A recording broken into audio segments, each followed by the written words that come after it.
I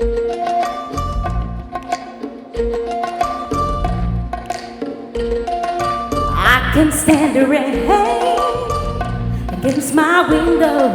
Ja, hoe belangrijk is deze show voor mij? Nou, ik vind vooral heel belangrijk dat de muziek van Tina Turner gewoon gevierd wordt. En het kan niet zo vaak mogelijk door wie dan ook gevierd worden. Het blijft gewoon een feest.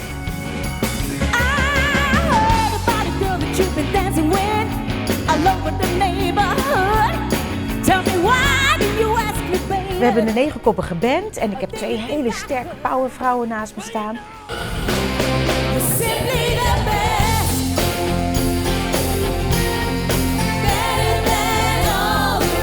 Ja, en het leukste vind ik nog, want die mensen zitten wel in het theater, maar het blijft niet lang dat ze blijven zitten. Mensen gaan heel snel staan, dan staan ze lekker mee te zingen en te dansen.